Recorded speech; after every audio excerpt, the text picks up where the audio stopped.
Hello, my name is Anne and welcome to a new video. I haven't posted in a long time, but I'm excited to be back. So I decided to start with this one, with this video, because it's still July, so I think that I'm still allowed to do the mid-year freak out tag, even though I'm a bit late. Everybody else has done it already, but also I have already read 50 books this year. So I thought that it was a good time to think about how the first half of the year went and talk about my favorites. So I will answer to most of the questions in the book year freak out tag, not all of them, and I will add some in the end.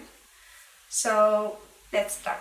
The first question in the tag is, what is your favorite book so far this year? And that is How High We Go in the Dark by Sequoia Nagamatsu. This is a science fiction book and it's a collection of short stories. Shout out to Katie because I discovered this book through her and it was her favorite book from last year. And other booktubers that I love also have mentioned it as their favorite book so far this year.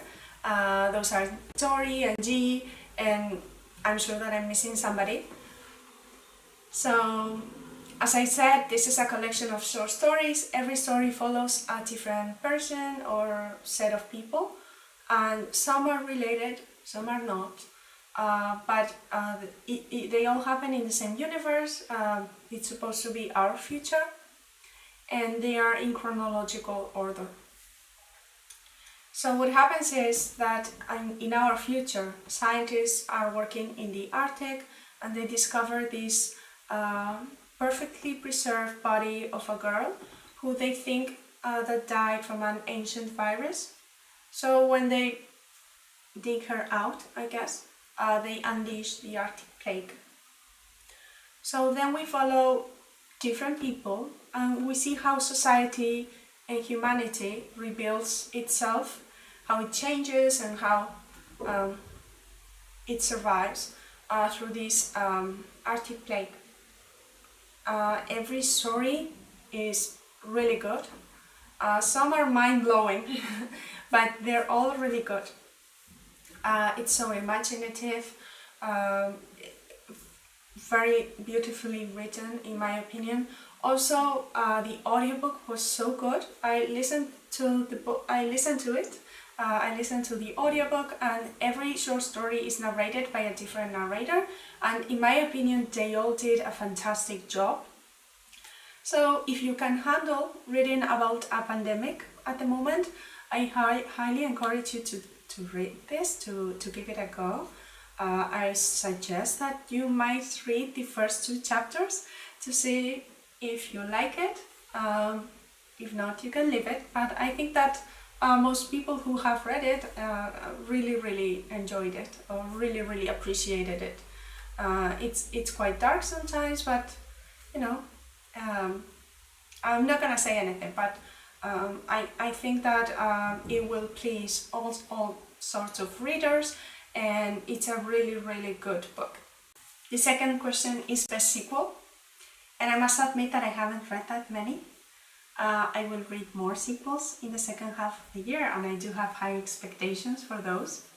However, there is a sequel that I really enjoyed, and that is Amari and the Great Game by B.B. Alston. This is the sequel to Amari and the Night Brothers, and this is a middle grade fantasy series. I think it's an unpopular opinion, but I liked the second book even more than the first one. I did really enjoy the first one, but I must admit that it felt a bit predictable. I know that it's a middle grade book, and I don't have the same expectations for middle grade and for adult. I still loved it, but the second time around I was really hooked from beginning to end, and I really loved it. So the series starts with Amari and the Night Brothers, and Amari is a 13-year-old regular girl, but her brother has gone missing, and she doesn't know why, and she wants to find him. Her brother is like this really good student and person in the neighborhood. So something bad must have happened to him.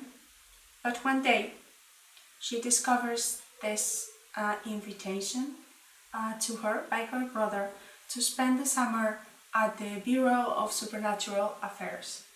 So she later discovers that there are magical beings in this world that she didn't know about. She discovers that her brother was like a very important figure in this Bureau of Supernatural Affairs. So she needs to go through tryouts to see if she is fit for the Bureau, to work for the Bureau. And also we will discover what her power is, because like they all get a power at the beginning of their tryouts. So this series is very magical. I think that people of all ages will love this story. The characters are great. You really get to know them and you love them.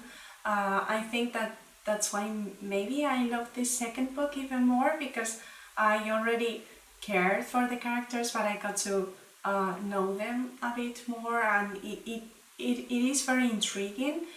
There's a lot of mystery around the Bureau and some people in the Bureau, and the history of the supernatural world. So I do highly encourage you to read the first book in the series. And yeah, I can't wait to read more. I think the third book will be out. I actually don't know when it will be out, but I will read it when it's out. So my biggest surprise was Greenwood by Michael Christie. And I would say that this is a mostly historical fiction book. Not only historical fiction, but mostly. And I discovered this book through Canada Reads. It is a television program. I'm not Canadian, but I really enjoyed it. I discovered it at the beginning of the year, and so I decided to read the books that were contenders for the book that all of Canada should read this year. So there's a debate about the books, and yeah, every program one book gets eliminated, and so in the end we get the best book of them. And so prior to the program, I read 3 out of the 5 books, because I had time to read 3. And so then I watched the debates, and it was a lot of fun. I plan on reading the 5 books for next year for sure. So Greenwood was one of the books that were contenders for the best book, the one book that all of Canada should read this year. And I loved it so much. And it is my biggest surprise, because I expected something else entirely, but still I loved it so much. And my favorite book was between these two, How High We Go in the Dark and Greenwood. So yeah, it was a strong contender for best book of the year so far. In this book we follow the generations of the Greenwood family.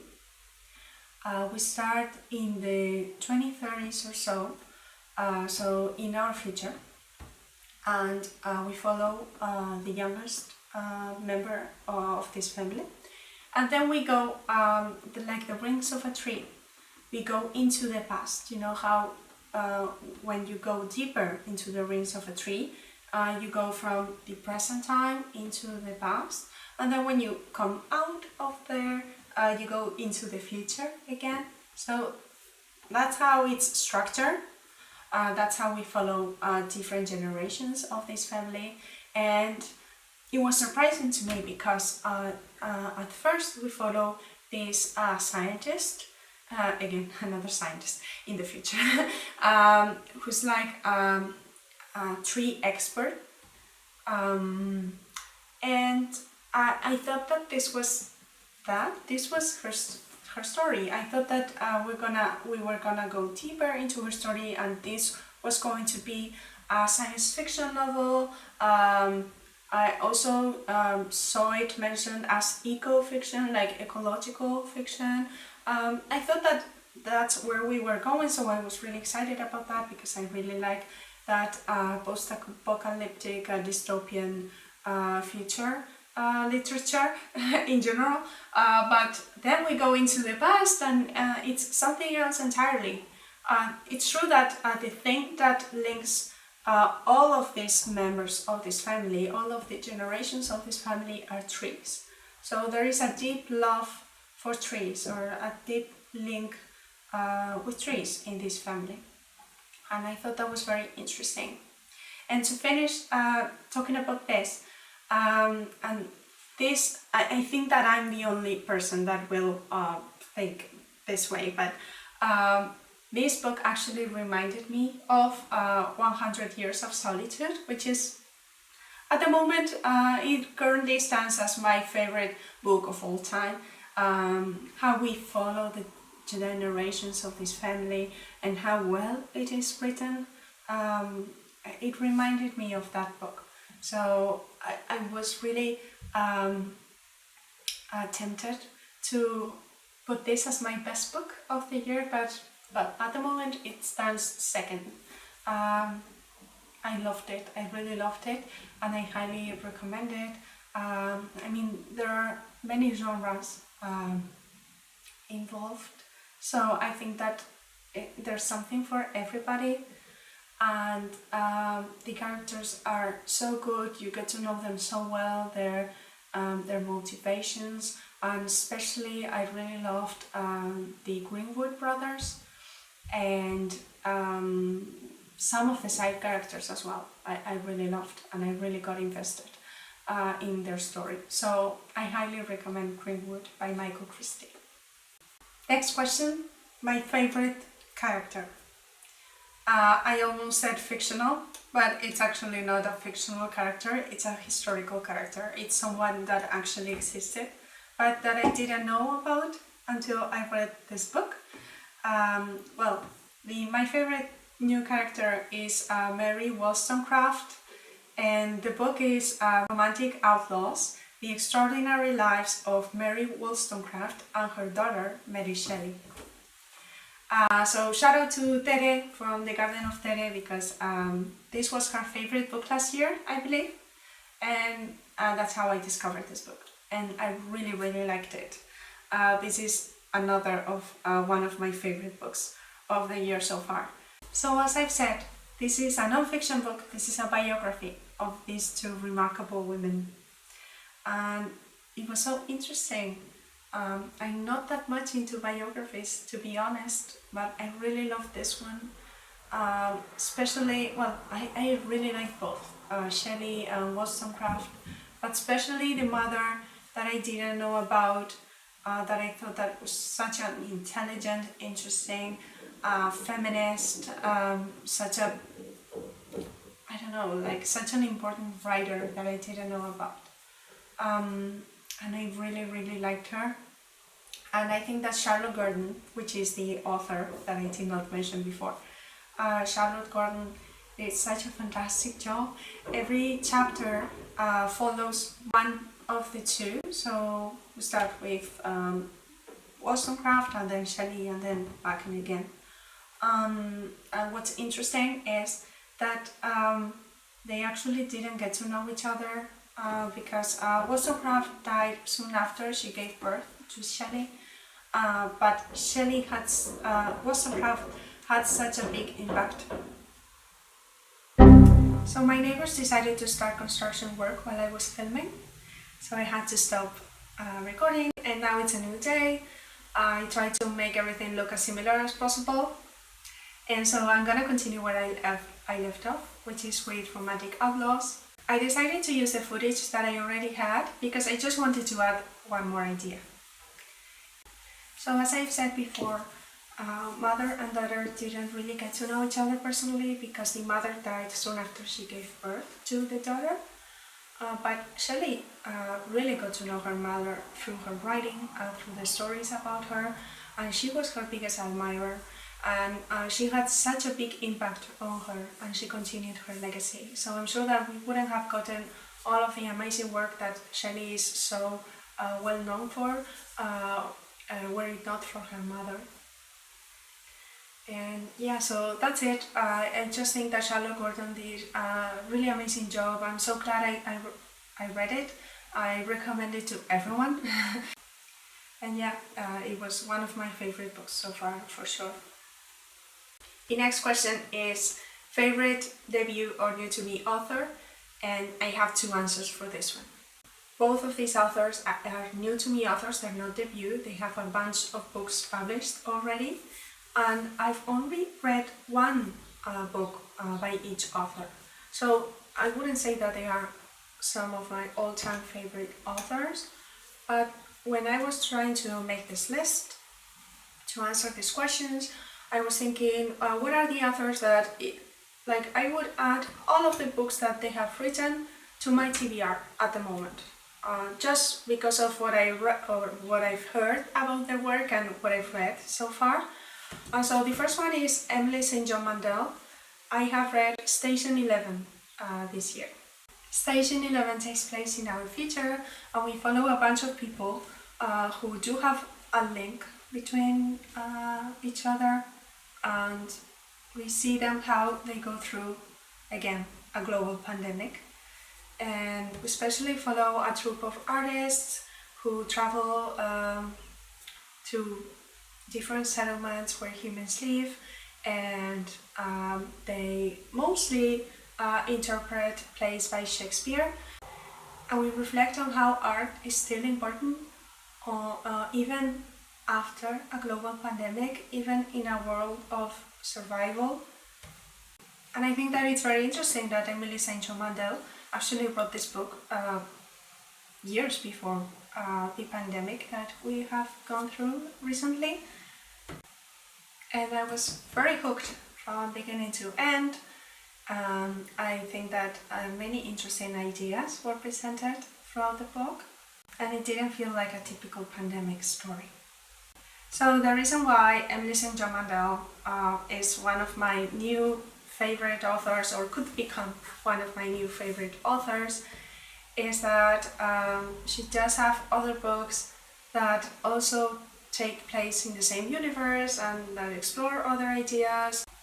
So that's why I chose her, because I want to read everything else that she has written so far, because my experience with Station 11 was so good.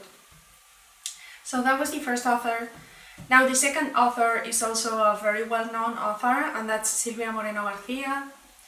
And I read Mexican Gothic by her this year, also because of Canada Reads. That was my third book that I read from Canada Reads. It was a huge success, as you can see, and I really loved it, and it was one of my biggest surprises as well. So this is a Gothic horror story, and I don't read horror.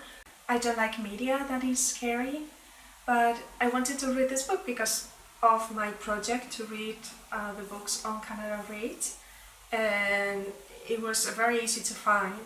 So I thought to myself, I'm gonna give it a try, and if at any point I feel like it's getting scary, I have no problem not finishing it.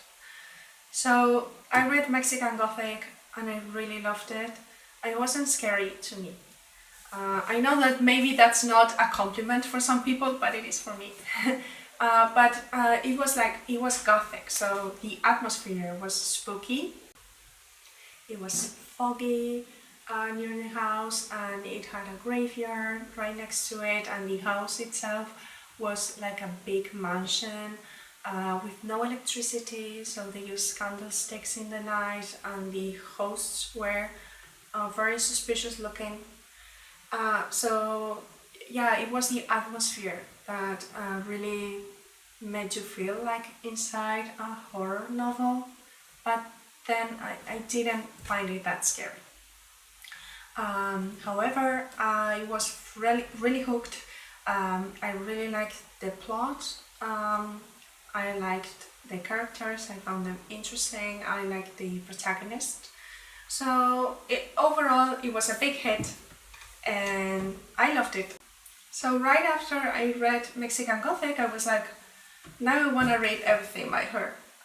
Also because I know about her work. Again, she's a very popular author, so I've heard other people praise her other books. They're not all the same genre, like she has different genres, I believe, that she works with, but I'm really excited to read more from her. So that's why she's the other author that I thought maybe she might be one of my new favorite authors. I'm really looking forward to reading more from her. So for the book that made me cry, I chose Normal People by Sally Rooney. It didn't make me sob. It's not the most that I've cried reading a book, but it was a very emotional experience reading it. So I'd say that it's a contemporary fiction book. It does have a romance at the center of it, but it's not a romance novel. And it's a coming-of-age story. So we have two protagonists, a boy and a girl, and we go through their lives as they meet each other at different points of their lives, from high school through university, and yeah, so they are young adults, new adults, that's the age range, and I think that that's the perfect audience for this book. So I'm not the perfect audience for the book, I'm in my 30s, but I still really appreciated it. I can only guess at how this book would have impacted me if I had read it when I was a teenager or when I was in university. I think that it would have had a really great impact on me and that it would have become one of my favorite books. So I'm not there with this book, but still I really loved it a lot more than I thought that I would. Yeah, so I was really invested in the story, in their relationship, and I wanted to protect them at all costs. So this is my first book by Sally Rooney. I will continue reading other books by her because I really enjoyed this one, but I'm a bit in the fence. I don't know if I would like her other books as much as this one. The format of the writing had some interesting choices. There were no quotation marks, and at first I thought that that would really bother me, but then I got used to it quite early and it wasn't a problem. I think that it was very effective on what it was trying to say. I really liked it. I would say that if it appeals to you, then give it a try. If you are younger than me, I think that you might really love it if you are in that age range. It felt very real, like the characters could actually be real characters. And it was sad, but I don't know, I liked the ending. And well, I liked everything, really. I really did appreciate it, and I do recommend it, especially, as I've said, if you are in that age range. Now for the book that made me happy, I chose The Vanderbeekers of 101st Street by Karina Jan Blazer. This is a contemporary middle grade book. The book follows 5 children, 5 siblings, from the ages of 4 and 12, I believe. And they have always lived in this house, and they've been very happy living in this house. But now their landlord wants to kick them out. He doesn't want to renew their lease. So they try to do everything in their power to stay. It was the cutest thing. Everything, the characters, all of them, the children, the parents, everyone was adorable. And I was really invested in the story. And yeah, so I read it in April, but it actually takes place like around Christmas time. So if you are gonna read it, then you might as well read it at Christmas. So it's the first book in a series. The second one, I think it's called The Vanderbeekers and the Hidden Garden, and I think it takes place like in the end of summer, at the beginning of autumn. So I think that every book is very seasonal, like you can feel that you are in that season. It really gave me all the Christmas vibes this time around. And yeah, so it made me really happy because it was a very sweet story. I really like the relationship between the children and the adults, and I like the story a lot. So I highly recommend it to all ages, because I think that a good middle grade book is appropriate to all ages, and that adults can enjoy it as much as children can. So yeah, that is the book that made me happy for sure. So for the most beautiful book that I've bought this year, I would say that it's these two. They are part of a trilogy. These first two are already out and I bought them. So that is the Edan trilogy. So the first book is The Way of Edan. I really like the cover. It has this stained glass window kind of effect, and the touch of the book, it's really nice. It's like velvety, so I really like it. It has a map as well that I think it's quite nice. And I already bought the second book that I haven't read yet, which is The Prophet of Edan, this one. And this is the front cover, but the back cover, it has a dragon, and it's so beautiful. I really like it. So I think that these two are my most beautiful books that I've bought this far this year.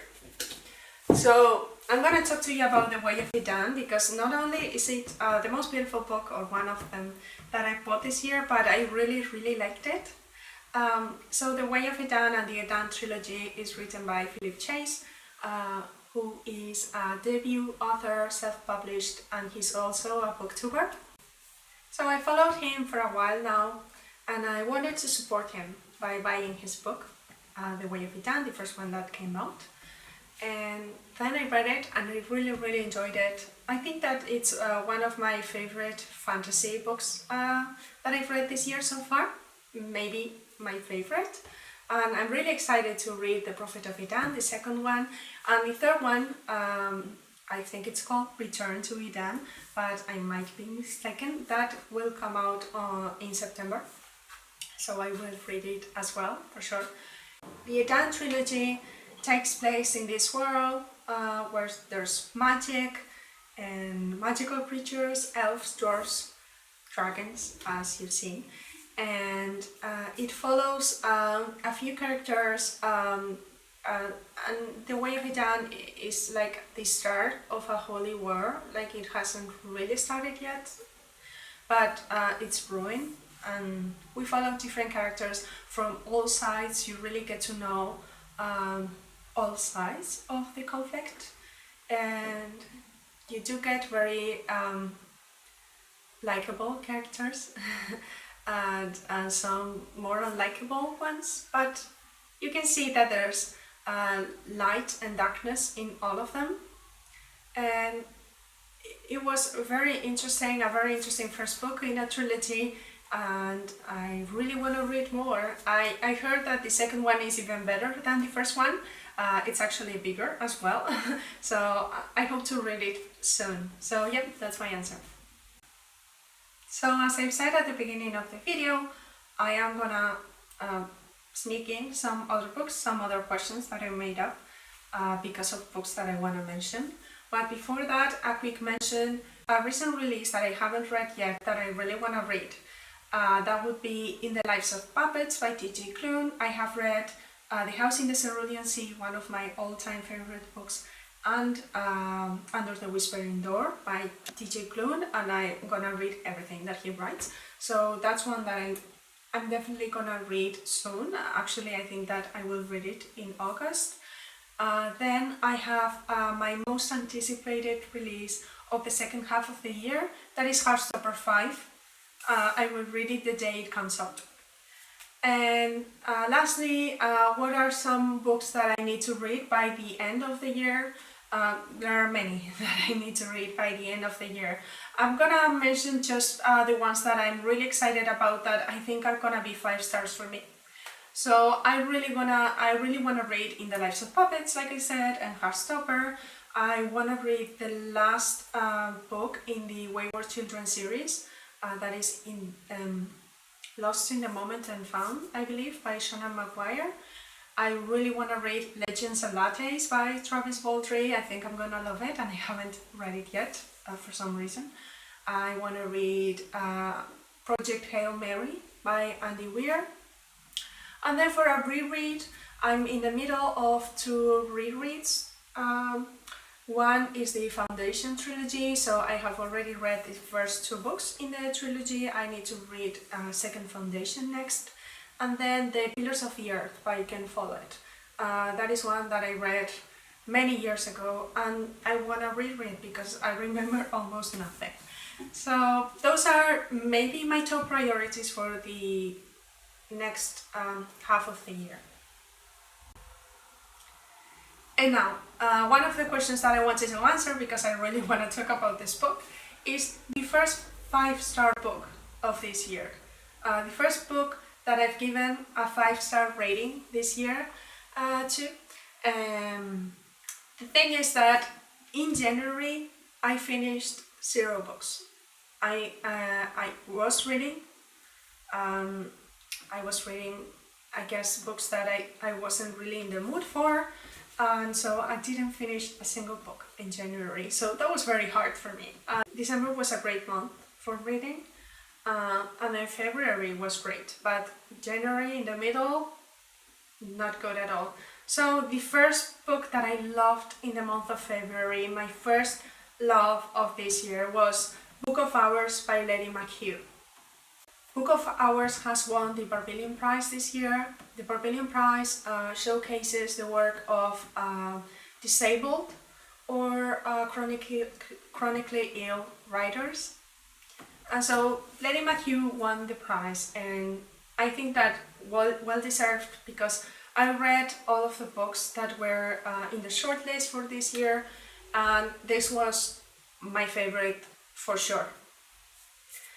So Letty McHugh has MS, and so she gets these really bad episodes, and at the height of the pandemic she had one of those episodes and she was all alone, and she remembered those medieval books that would bring comfort in hard times, and so she promised herself that if she got out of that situation, that she would write a book like that. This book is a mixed media book. It has her thoughts, her concerns, her scribbled notes, a few drawings, poems, a bit of everything. And I would say that the main theme of the book is suffering and the meaning of suffering. And she reflects on whether something good can come out of suffering. And it was also interesting, she opens up her soul in this book, and she has so much wisdom. I think that everybody will get something out of this, and I think that it really achieved what she was trying to do. I think that it's a very comforting book, that it can be very helpful for hard times, and it's very beautiful. So one of the best things that I've read in the year so far, for sure. I know that I've said that about a few, but this is one of the top ones, for sure. It's really good. Next we have the book with the most beautiful writing, and that's Frankenstein by Mary Shelley. So I decided that I was gonna read Frankenstein before I read Romantic Outlaws. I really wanted to read Romantic Outlaws, but I told myself, well then, first you need to read Frankenstein, because it's been on my TBR for the longest time, but as many classics, it's very intimidating to me. It was very intimidating for me. So I haven't read it until 2023. And I loved it. I'm so happy that I loved it. Classics can be a hit or a miss for me. I know that it happens to everyone with any book, but it's happened to me so many times that with these classics that everybody loves, that I found that they were okay, just okay, and it was so disappointing. I was disappointed in myself, honestly. And so I decided, well, I'm gonna read Frankenstein, and then I've done it. I can say that I have read it. That's not the only reason why you should read something, of course, and I'm not saying that's the only reason why I've read Frankenstein. I was genuinely interested in a book that is so well known, that is so part of our culture. Like, there are so many references to Frankenstein in all media. I wanted to really understand the story, like read it from the original source and understand it better. So what I really appreciated about the book was the writing. It was really beautiful. I read it in English, which is not my first language, and still I thought that it was very easily readable, but so beautiful. And I have such a big appreciation for Mary Shelley now, after I've read Frankenstein and after I've read Romantic Outlaws. This is, I would say, my favorite classic at the moment of all time. Frankenstein by Mary Shelley. The writing is that good. So if you are interested in reading the original book, the original material, you probably have already read it, but if you haven't, I think that you should give it a try. I think it's very accessible and very beautifully written. I know I've said it many times and I'm repeating myself, but it really is that good. Last but not least, favorite audiobook. I listen to a lot of audiobooks, and this one was so good. I think that the audiobook made the book so much better for me. The experience was a lot better because of the audiobook. I'd say that this is the best audiobook narration I have ever listened to. And that's The Hobbit by J.R.R. Tolkien, narrated by Andy Serkis. I think that he is now my favorite narrator of all time.